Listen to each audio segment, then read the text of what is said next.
Vanuit het ministerie van Landbouw, Veeteelt en Visserij wordt er nu een traject afgewerkt. En dat is namelijk dat de voorlichters van het ministerie het veld ingaan en de landbouwers de nodige tools en kennis bijbrengt wanneer het aankomt op de GAP, en dat is dan de good practices, wanneer het aankomt op landbouw. Een dergelijke training is deze week gehouden te landbouwcoöperatie Quata en we spraken over dit project met Nitin Ramcharan, voorlichter vanuit het ministerie van LVV. En hij vertelt over het groter doel van deze training. De beelden en interview is vastgelegd door Karen Saktu. Wat wordt hier gehouden bij de coöperatie van Quata? We zijn bezig met het trainen van de landbouwers in GAP, goede agrarische praktijken. Waarom? Het is namelijk zo dat we eigenlijk proberen te voldoen aan de normen en de eisen. Zodoende dat we ook proberen onze landbouwers mee te nemen. Zodat ze ook voldoen aan de eisen. Dus waarop wordt hier de nadruk op gelegd? Die goede agrarische praktijken wat ze doen, toch?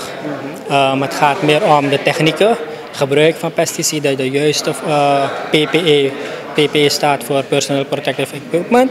Dus dat ze dat in acht nemen, bijvoorbeeld de juiste dosering en bijvoorbeeld zeg maar ook de veiligheidstermijn in acht nemen. Al dat soort zaken worden ook meegenomen. En wanneer zijn jullie begonnen? We zijn al zeg maar momenteel hier. Zijn we dinsdag begonnen en we zijn al zeg maar een maand bezig om landelijk zoveel mogelijk landbouwers te proberen te trainen. Maar het traject hier zelf bij de coöperatie, hoe lang duurt dat?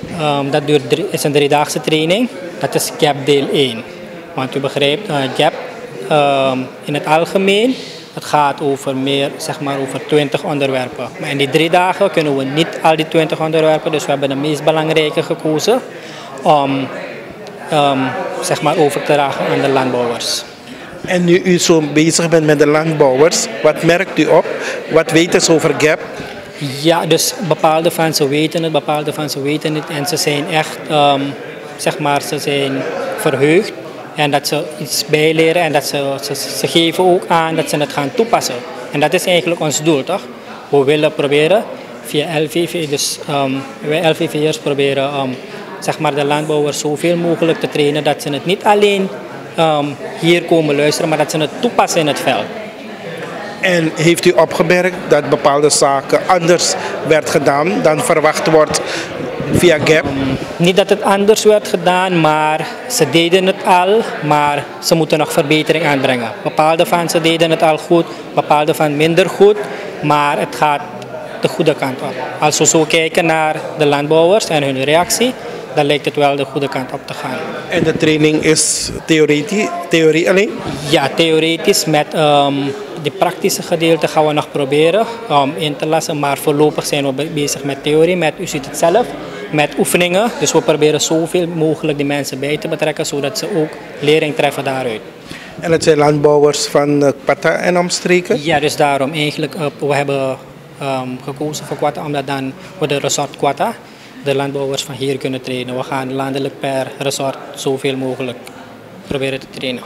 En de gemeenschap bekend staat dat Quata en omstreken landbouwgebieden zijn. Zouden jullie toch veel meer landbouwers hier moeten hebben? Ja, maar we proberen om, u begrijpt, als we met een grote groep gaan werken, dat het een beetje moeilijk gaat zijn voor ons. Dus om die informatie, het wordt te druk. Dus vandaar dat we hebben gekozen om zeg maar vanaf 20 tot 25 mensen en dat we steeds dan 25 tot 30 mensen gaan trainen. Dus dat is eigenlijk ons doel. We willen niet zoveel mensen, we willen zoveel, dus minimale, maar de boodschap moet duidelijk naar voren zijn. Want als u begrijpt, als we te veel mensen en dan gaat niet iedereen mee willen doen met die opdracht en dan krijgen we, dus om dat te voorkomen hebben we zeg maar 25 tot 20 mensen. En ik zie dat u ze nu verdeeld hebt in werkgroepen. Wat is de opdracht? Ze hebben een opdracht gehad van, als u daar ziet, ze gaan eigenlijk de verschillende methodes of de manieren of zeg maar hoe mensen eigenlijk besmet kunnen raken of in contact kunnen komen als ze niet de juiste PPE aandoen. Dus als het ware gaat het erom van ze gaan eigenlijk de punten opsommen voor ons, of de manieren opsommen om te voorkomen eigenlijk dat ze in contact komen met een of ander chemicaliën. En voor u als voorlichter, wanneer is een training succesvol voor u? Voor mij is het succesvol als eigenlijk de mensen het gaan toepassen. Als ze bijvoorbeeld gaan toepassen. We kunnen de mensen trainen en dan gaan ze het blijven. Dus die kennis gaan ze niet toepassen, dan is het niet succesvol voor ons. Het is pas succesvol als ze het gaan toepassen in het veld. Dus dat is eigenlijk ons doel. En u zei jullie zijn landelijk bezig. Jawel.